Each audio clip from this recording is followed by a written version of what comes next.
Well, thank you for that very generous introduction, President, and I thank the Society for the invitation to give this lecture. I think it's a great honour, having been a member, I think, for over 40 years of the Society. I never imagined that I might be standing here giving a talk. So what I want to do today is to set out how our understanding of the physiology of early pregnancy, and in particular the development of the placenta, has changed over the last 2 decades.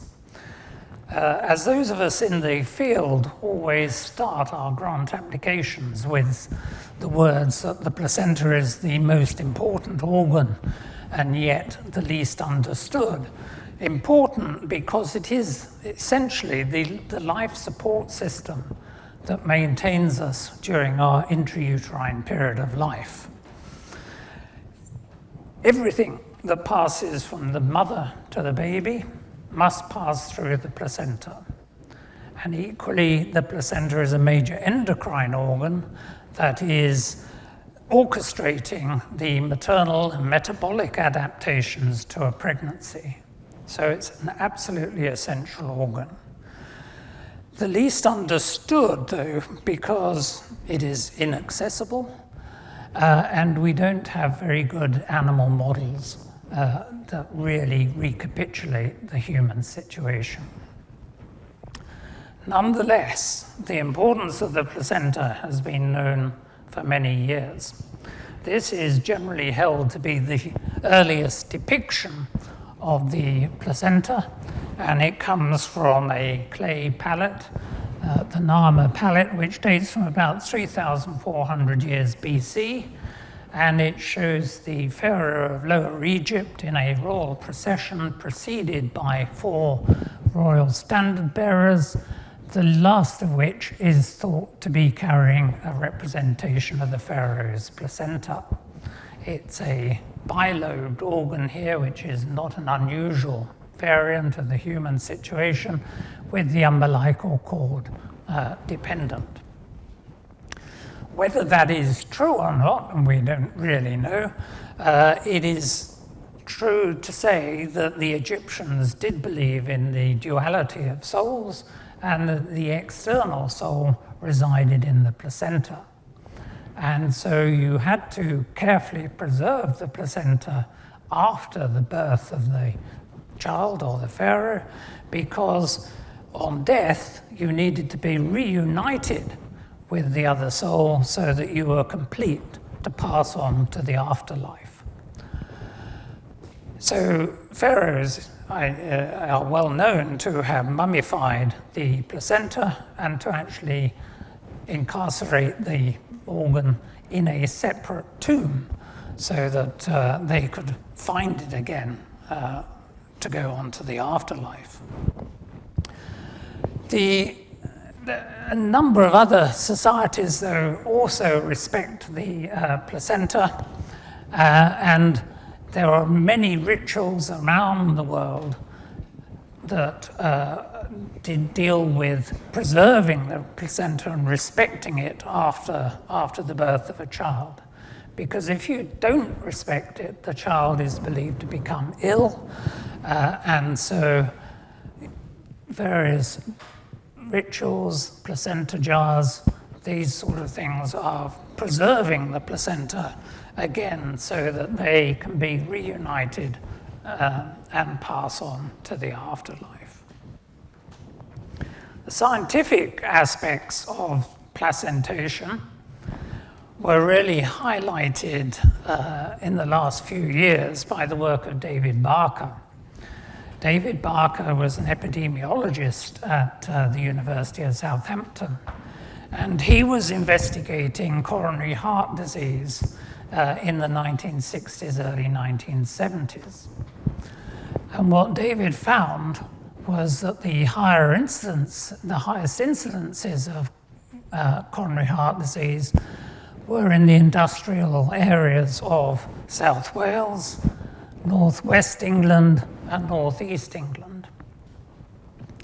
That is perhaps not surprising, and we would associate those areas with deprivation, with smoking, with poor nutrients maybe. But instead of just attributing that heart disease to those social factors, David noticed a very striking correlation with the neonatal death rate 60 years previously. So this is the neonatal death rate in about 1900. Again, South Wales, northwest, northeast England. And David speculated that this was due to a suboptimal intrauterine environment, that babies that were severely malnourished in the uterus had a higher infant mortality rate. Those that were slightly less severely malnourished survived, but they were predisposed to a higher rate of coronary heart disease in later life. And this was the start of what has become known as the developmental origins of health and disease theory. And it's now been applied to a number of different chronic diseases.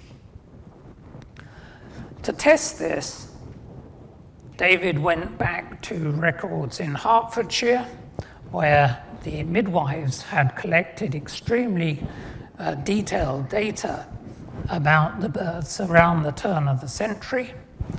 So they had all of the weight at birth, weight at first year, etc., and quite often placental weight as well. And he was able then to follow up those individuals 60 years later and determine the mortality index in the men and the women. And what he found was that the individuals that had been born of a low birth weight had the highest mortality ratio. So that finding was the sort of start of the theory and has been replicated now in many different populations around the world. So I think it is a very solid foundation. And of course, your birth weight is highly dependent on the function of the placenta. If you don't get the nutrients passing through to the baby, then obviously you are born growth restricted. So that brings us to the placenta. What is it? The placenta is formed during each pregnancy, and it is really part of the fetus, part of the baby. It has the same genes, and it comes from the same fertilized ovum. So after fertilization, the cells replicate, they divide, they form a ball of cells, a cavity develops in the center of that, and you form the blastocyst. The outer cells of the blastocyst are going to form the placenta, and the inner cells here are going to form the embryo. So they're always in close contact, and the placenta is connected to the baby, obviously, by the umbilical cord. So that's where the placenta comes from, but to function, the placenta needs to be integrated, really, with the wall of the uterus. So when the placenta develops, it attaches to the wall of the uterus, usually high up in the uterus, so that it doesn't obstruct the birth canal at the time of delivery. And this is a cross-section through the placenta. We recognize the chorionic plate to which the umbilical cord is attached, and then the basal plate, which is pushing up against the maternal tissues. So inside the placenta, arising from the inner surface of the chorionic plate, are a whole series of finger-like processes, the placental villi. This is a scanning electron micrograph showing the structure of those villi. Little protuberances about 100 micrometers in diameter, and they in turn are covered by microvilli to increase their surface area. But these branch and branch throughout pregnancy, and so at the end of pregnancy, you've probably got a surface area of about 12 to 14 square meters. So a very large surface area packed inside this discoid organ. Those villi will have inside them blood vessels, which will connect back to the umbilical cord. So deoxygenated blood in the umbilical arteries comes down into the placenta, and it will exchange oxygen with the maternal blood and then return to the fetus in the umbilical vein. So it's the opposite way round to the normal configuration of oxygenated blood in arteries and deoxygenated in veins. This function of this organ is to oxygenate. As the placenta attaches to the uterine wall, it erodes into the epithelial surface, it erodes into the maternal arteries in the wall of the uterus, and so they release their blood directly into the cavity of the placenta between the chorionic and the basal plates, the so-called intervillous space, because that blood is just going to percolate around between these villi. So it's rather like the fronds of a sea anemone in a rock pool being bathed by the salt water of the pool, just moving freely between these villi. To get a better appreciation of that, we can take a cross-section through one of these villi, and you see inside the capillaries that will connect through to the umbilical vessels. So these are containing fetal blood, and on the outside here we have the maternal blood. And the barrier between those two, at this point, for example, here, is in the order of 2 to 3 thousandths of a millimeter thick. So we have a vast surface area, and we have a very thin membrane separating the two circulations. The two circulations shouldn't mix, but they do come into close apposition so that there is good diffusion of oxygen carbon dioxide across this membrane. This membrane also does most of the endocrine function of the placenta. It is secreting hormones into that maternal blood. It is also deactivating many maternal hormones, so that it's creating an environment, a neutral environment, in which the fetus can develop, so that its boy babies are not exposed to maternal sex hormones. So that is a very brief overview of the placenta.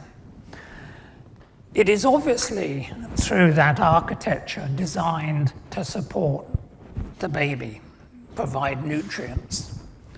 The question is, how do you develop your placenta in the first place if it's going to support the baby? So if you look at this early implantation site, this is about 19 days post-fertilization. By now, the conceptus, the embryo, is embedded in the wall of the uterus. That is the embryo. Admittedly, even I will admit that it is important, but it is tiny compared to the proliferation of the placental tissues around here. And you can see these early villi developing over the whole of that gestational sac. So what is it that stimulates the development of that placenta so that it is ready and active and waiting to support the embryo when it requires more nutrients? So what I hope to do tonight is to describe how our understanding of this has changed over the last 2 decades or so. I shall just briefly review what is known about placental development in other species, because this has been very informative, I think, in how we think about this process. Then I'll show some evidence from recently developed organoid cultures which confirm our hypothesis as far as that goes, and then to consider some of the translational implications.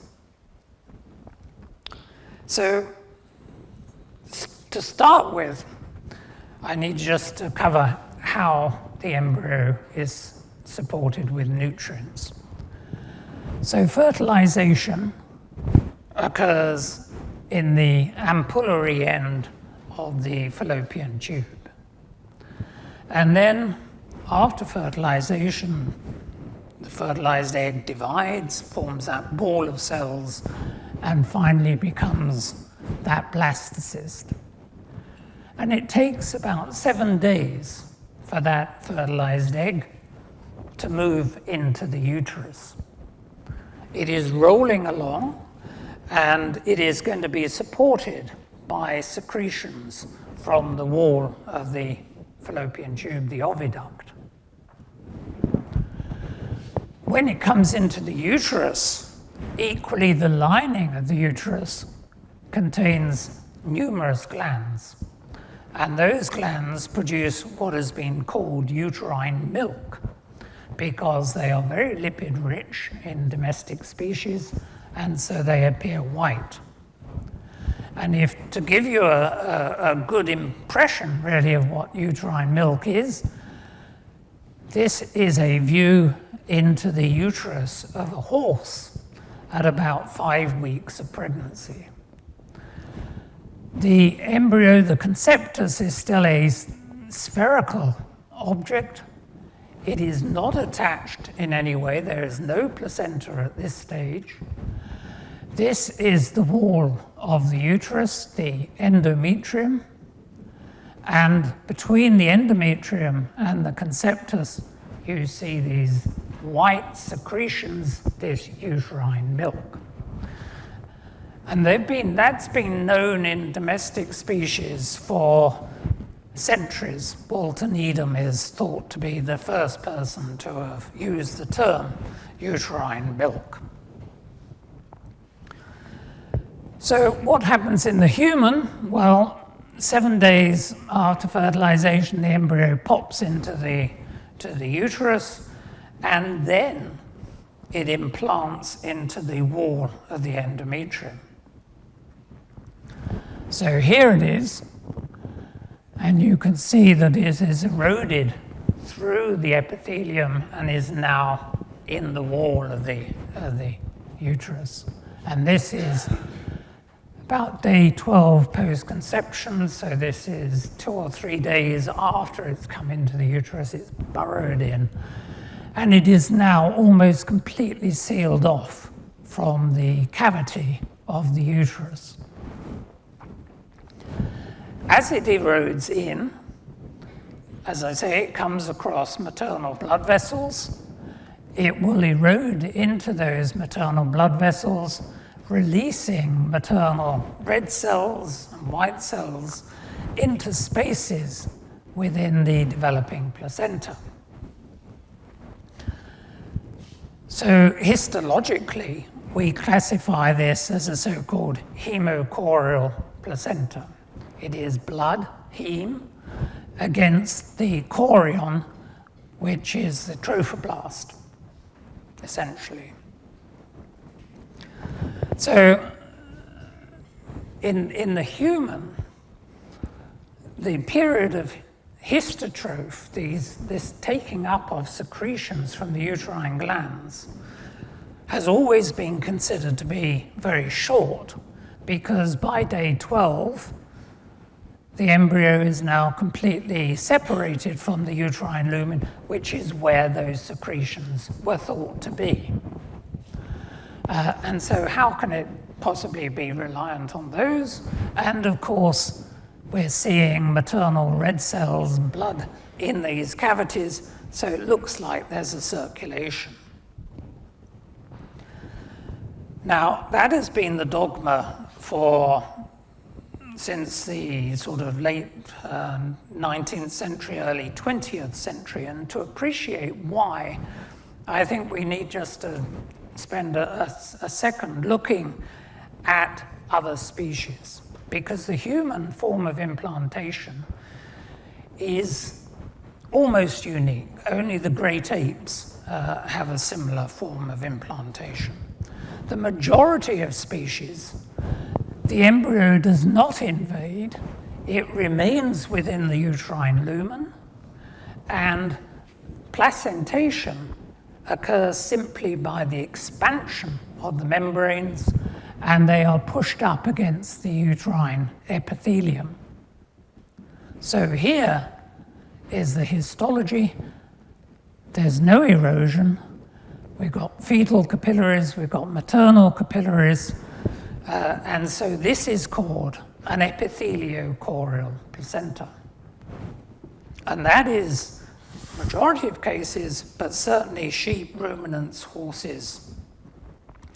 There is an intermediate state that I should just mention, and that's where there's a partial removal of the uterine epithelium, but there's no erosion of the maternal vessels, and that is called an endotheliochorial because it is the endothelium against the chorion, and that is typical of carnivores.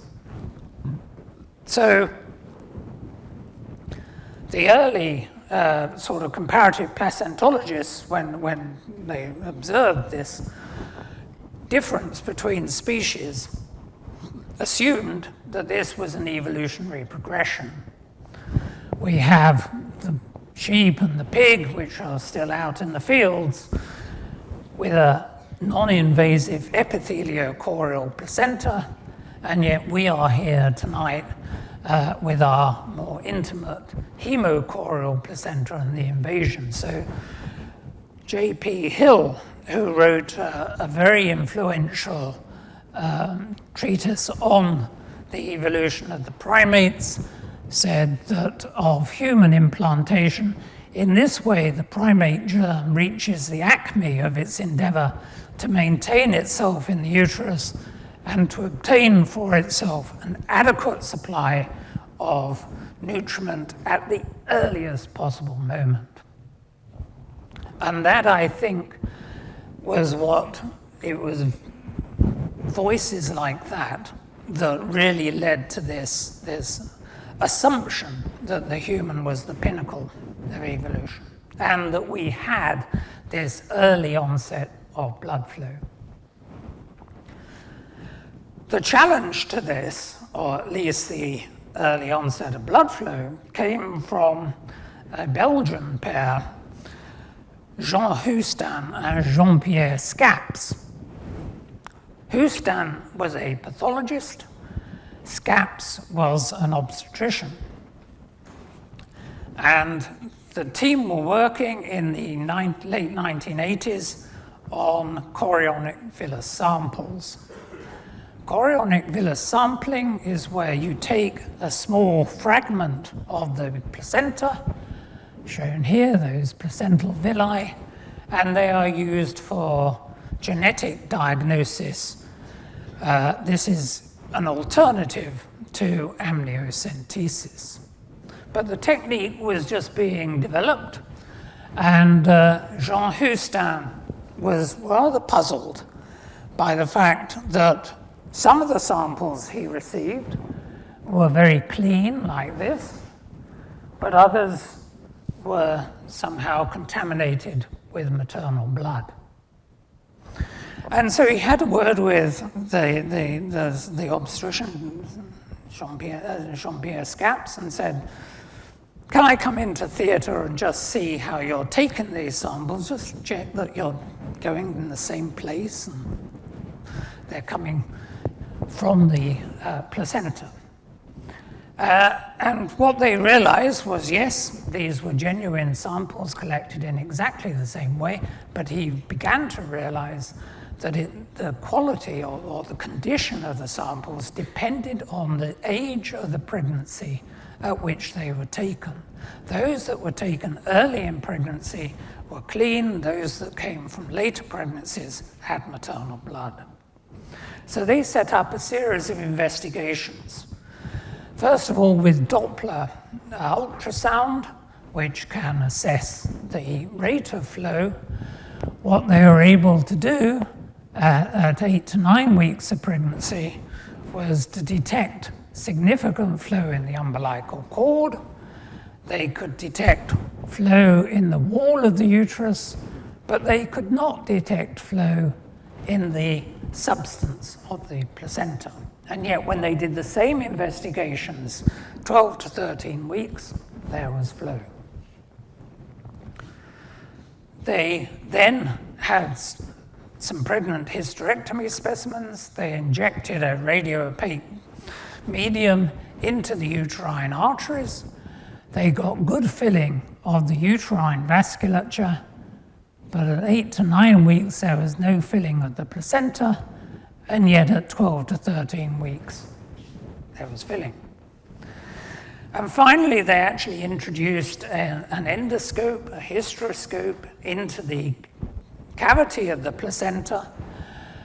At 8 to 9 weeks they observed that it was full of a clear fluid, whereas at 12 to 13 weeks there was the pink blush of maternal blood.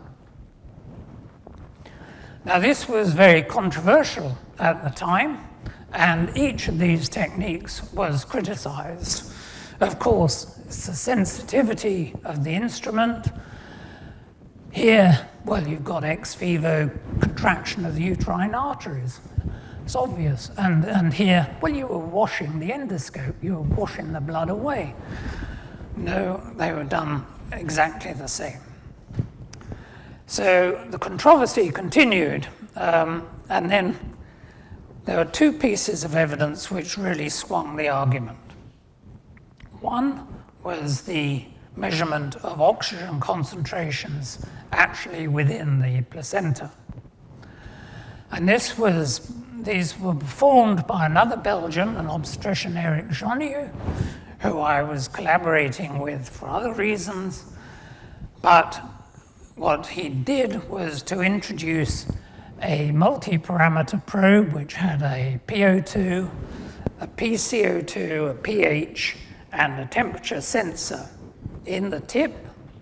And he introduced this down an amniocentesis needle into the embryonic cavities, was then able to pull back into the substance of the placenta and then pull back into the wall of the uterus.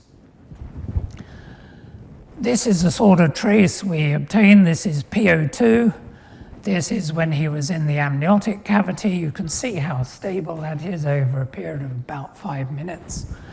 And then as he moved out of the amniotic cavity into the placental bed, into this region, you get a little blip and then it settles down again, gives another reading. So what we observed was that these are individual measurements from individual patients. They are not a longitudinal analysis in any one individual. But the oxygen concentration within the placenta was around 20 millimeters of mercury before 10 weeks of pregnancy, and then it rose to about the high 50s, 60 millimeters at 12 weeks, correlating with that change that Houston and Scaps had seen. And Eric was very familiar with their theory because he did his PhD in pathology, actually, with Jean Houston. when he pulled back and measured actually in the wall of the uterus, then the measurements were always higher. They did show an increase with gestational age, but not as much as the placental measurements. So it wasn't that the uterus was just being perfused more.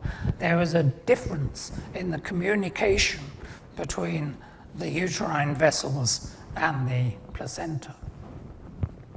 He gave us samples, and we were able then to look at those and to measure the activity, well, the expression and the activity of the principal antioxidant enzymes.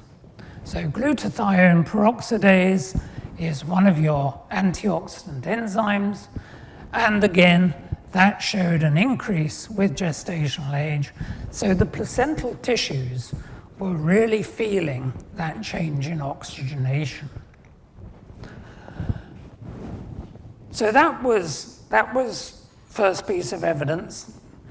One of the criticisms people had at the time was, if there's no maternal blood, how on earth is the embryo surviving?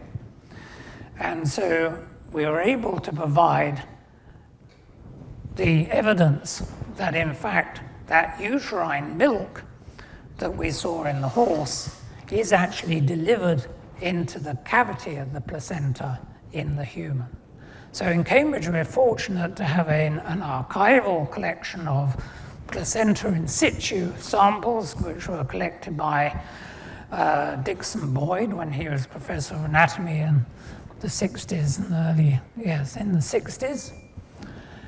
This is the earliest specimen. It's 6 weeks of pregnancy, about 4 weeks post-fertilization. You can see the placenta developing here towards the surface, but underneath the placenta are those very well-developed glands in the wall of the uterus. And I was fortunate to find an example, purely from the photographic point of view, where you could see an endometrial gland, a uterine gland, actually delivering the secretions into the cavity of the placenta through openings in the basal plate.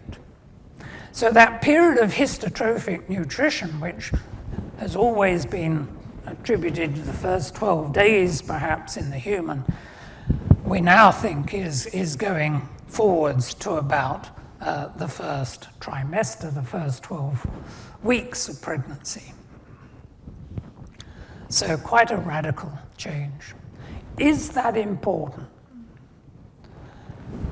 What is the function of the histotroph? Very difficult to assess in the human, but it has been shown to be critically important in domestic species.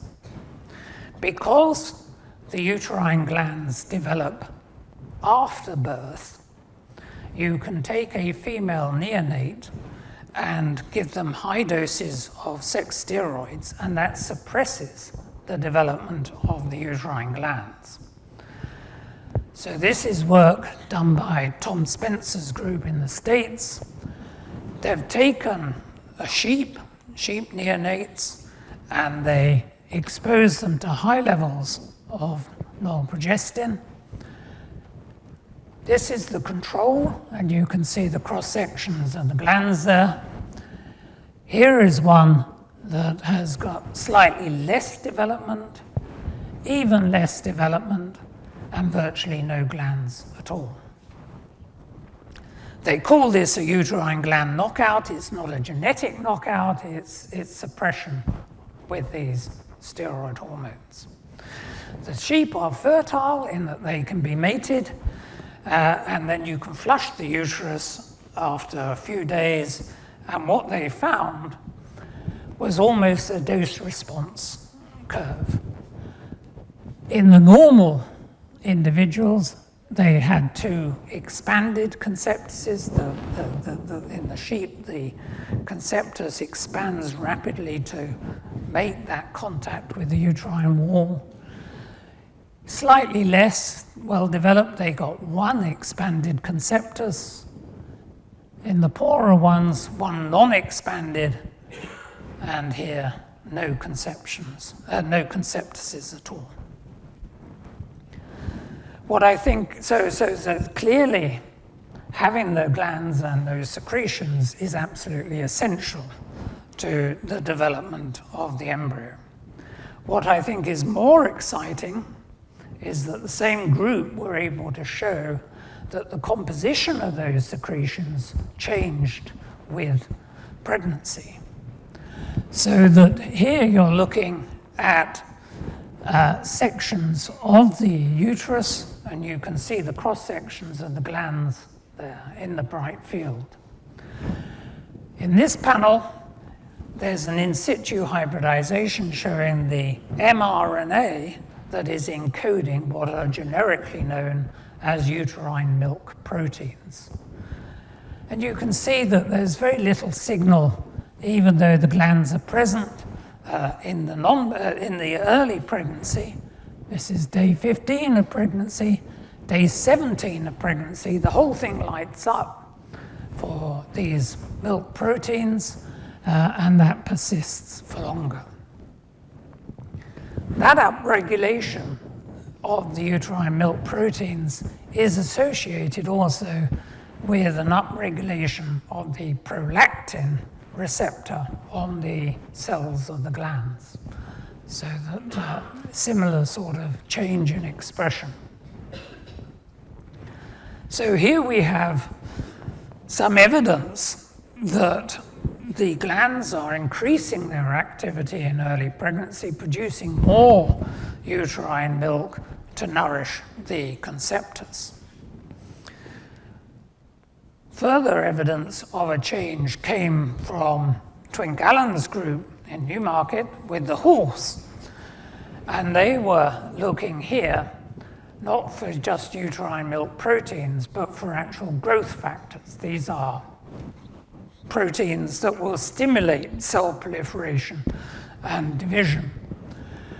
So this is the mRNA now for epidermal growth factor. And again, a similar sort of change. Very little in early pregnancy, and then a massive upregulation in later pregnancy. And that's at the RNA level. And this is showing the staining for the actual protein. So, and what they also observed was a very close temporospatial relationship between the expression of this growth factor in the wall of the uterus and actually proliferation in the trophoblast and the apposition of the trophoblast, the formation of the placenta, seemed to be stimulated by these growth factors. The Spencer's group in the USA have worked out the signaling pathways involved in this. On the gland epithelial cells, there are growth hormone receptors, prolactin receptors, and they respond to placental lactogens produced by the trophoblast of the conceptus. And then we have receptors for interferon tau here, which is the molecule of recognition of pregnancy. We speculated that the same thing happens in the human.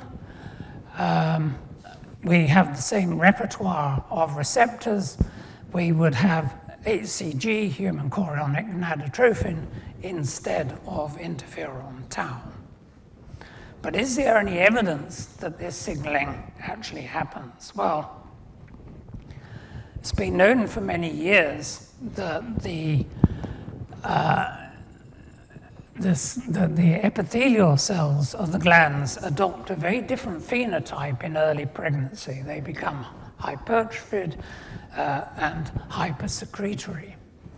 This was thought to be an adenomatous sort of change, but is now recognized to be just part of normal response. And it is endocrine mediated because it doesn't matter where the conceptus implants.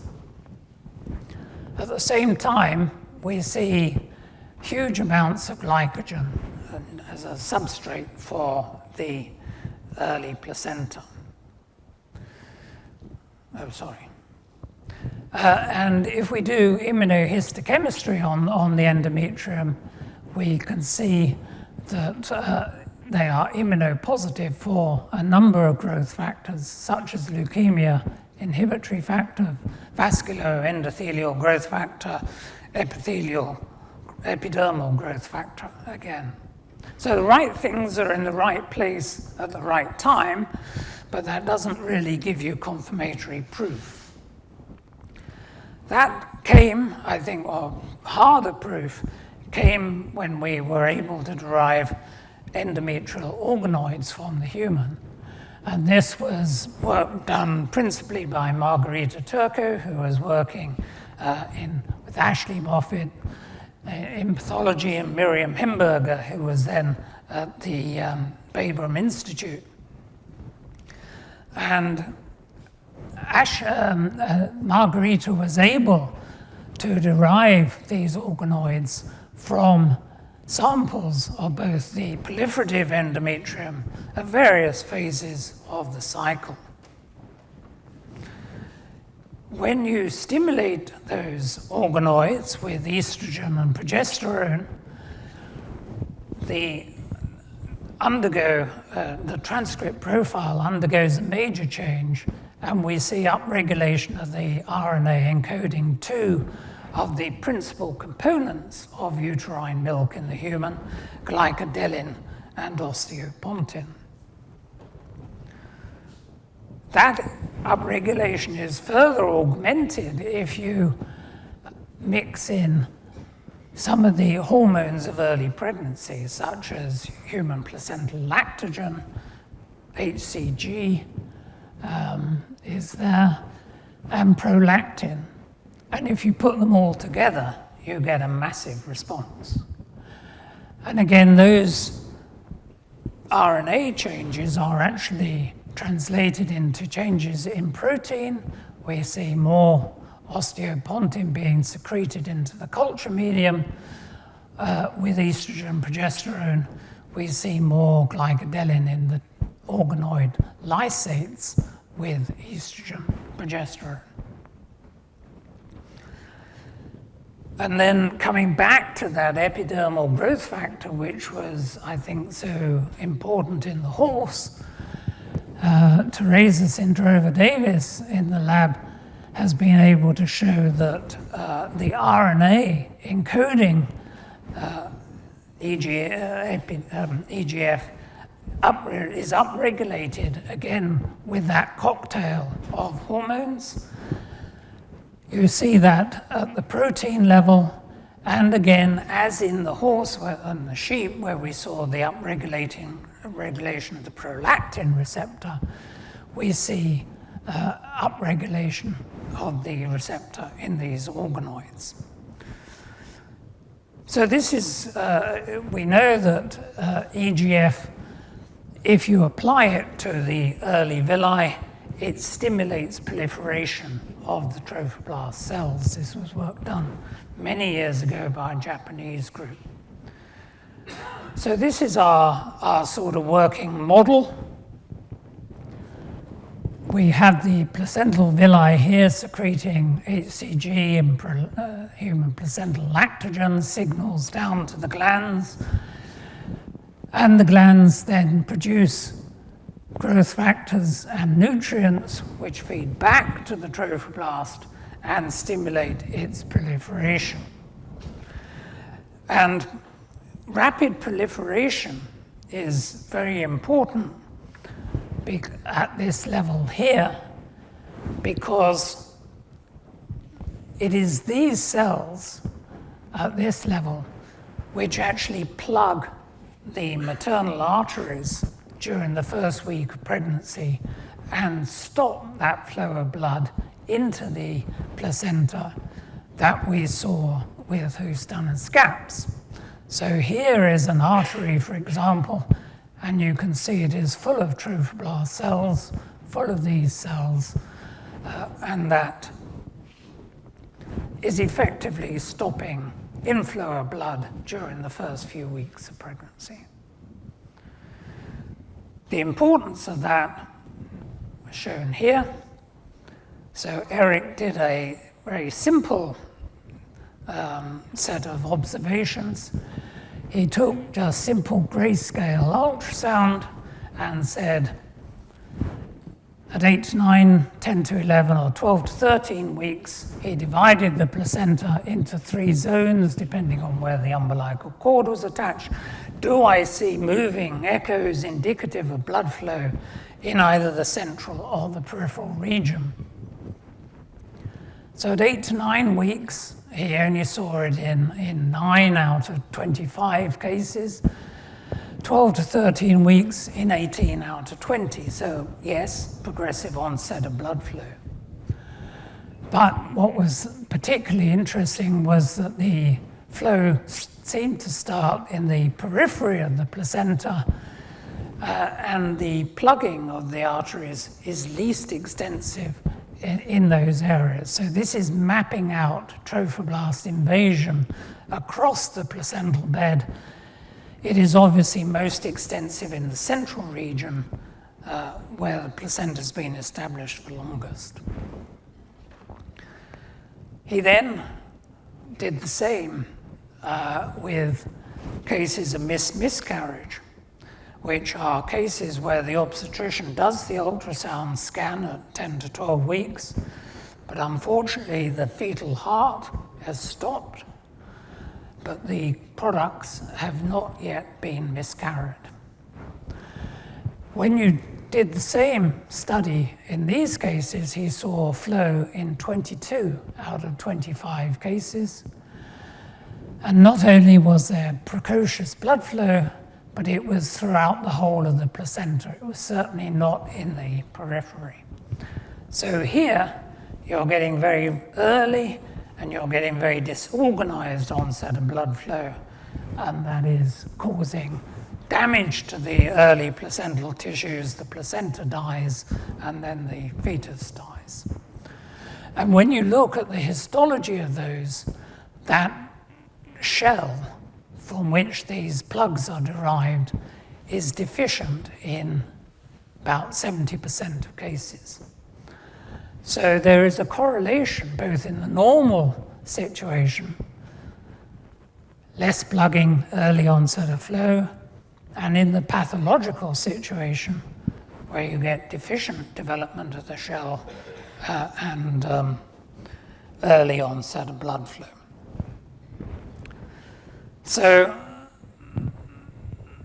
that is why I think this signaling dialogue is so important. I'm going to just skip one or two and then consider what the implications of these new findings are. Firstly, we observe a massive reduction in stem cell population, or stemness, of the trophoblast across 9 weeks to 11 weeks. So that onset of blood flow, if we look at Ki-67 staining, this is a marker of proliferation of cells. Here you see all of these cells are proliferating. Do the same at 11 weeks, very little proliferation around the surface of the villi. It's restricted just to these few germinal centers. CDX2, which is a transcription factor that locks in the trophoblast lineage, is a marker really of stemness. Again, strong staining, 9 weeks, very little staining at 11 weeks. And you can see, when you look for the RNA of these CDX2, a dramatic drop between 12 weeks and 15 weeks. So what we think of as stem cells in the placenta, are there stem cells in the placenta after 10 to 12 weeks? Well, we don't really know, but the evidence seems to be that they're extremely limited, and this may be why people have not been able to isolate stem cells from a term-delivered placenta. So I think we have to rethink how the placenta grows and its stemness. Secondly, the evidence now is accepted that organogenesis in the human certainly takes place in a low oxygen environment. Why is that important? Well, crucial events such as the folding of the embryo, the laying down of the body axes, formation of the neural tube, somatogenesis, all of these fundamental events are taking place in those first few weeks. And we know that reactive oxygen species, which come from aerobic metabolism, are teratogenic. And the risk of teratogenesis is going to be highest when these critical events are taking place. So you probably want to keep the embryo in a low oxygen environment during that time. Once embryogenesis is finished at around 8 to 10 weeks, then you can increase the oxygenation quite safely, and then the embryo grows. And so this is really the basis of recognizing the embryonic period of development and the fetal period of development. Now, this again was controversial when the theories were first proposed, but they needn't have been, because if you go to the chicken, here is a chicken embryo at day 6 of incubation. The allantois that is going to be the oxygen exchange membrane in the chick has only just started to grow out. It has certainly not reached the lining of the shell. And measurements that were taken many years ago, day 4 and day 6 of incubation, show that the oxygen concentration around the head, the trunk, are extremely low, very similar to those levels in the human. So I think this applies to many different species. Organogenesis doesn't need high levels of oxygen, contrary to what J.P. Hill thought originally. Now, that is not to say that these tissues are hypoxic. We measured again the level of ATP in the placental tissues, and it is the same at 7 to 9 weeks as it is at 14 to 15 weeks, as it is at term, as is the ATP-ADP ratio. What is happening is that these embryos, or the placenta rather, is using a different metabolic pathways. These are very old carbohydrate pathways that evolved in the time when the oxygen concentration in the Earth's atmosphere was extremely low, the so-called polyol pathways. You can have glycolysis coming down here to pyruvate, generating ATP. We normally regenerate the NAD that is needed through the citric acid cycle here when there is oxygen, but that generates reactive oxygen species, and so that's dangerous during organogenesis. We would, under adult conditions, if there's no oxygen, go down to lactate, but again, this is operating over a period of weeks. We don't want to generate too much lactate because it will be acidic. But what you can do is regenerate NAD, which will keep your glycolysis going by using this pathway coming down here, producing ribitol.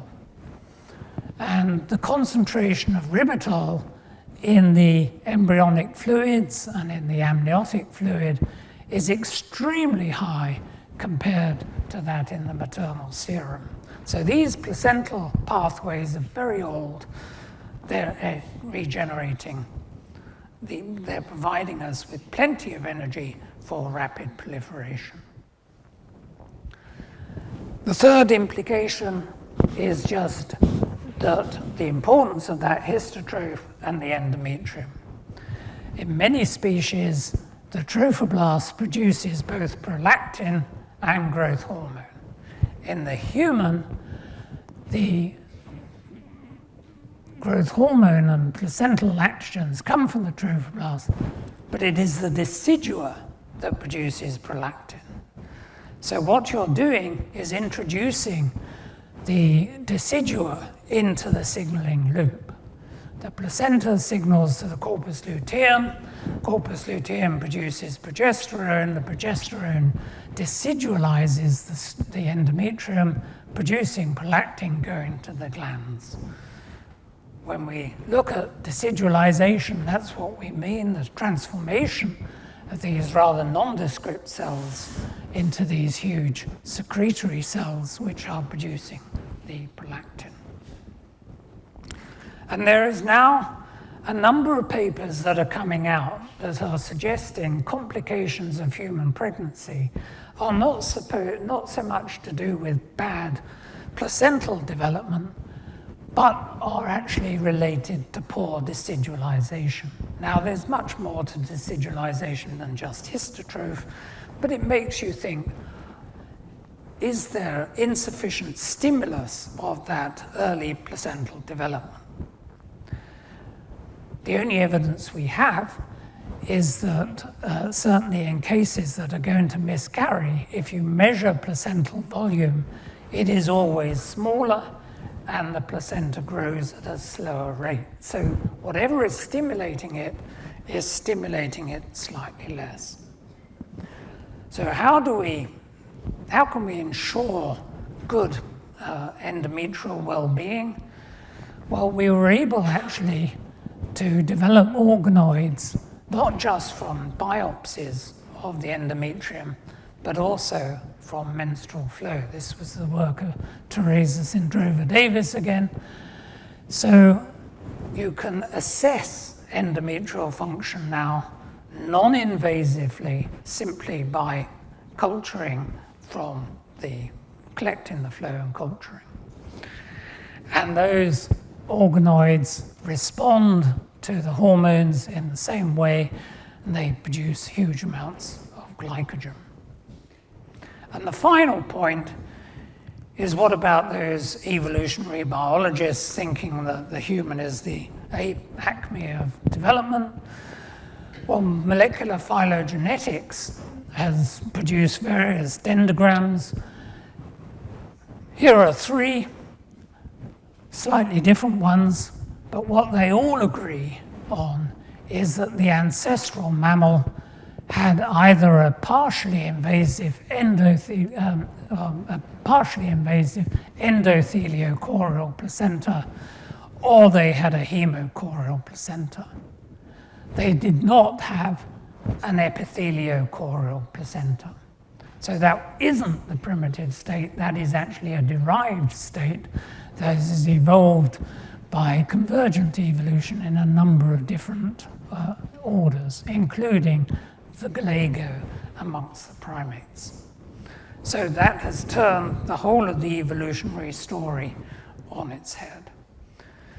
So to conclude, I think histotrophic nutrition from those endometrial glands prevails throughout the period of organogenesis, and it creates this wonderful environment stimulating the development of the placenta.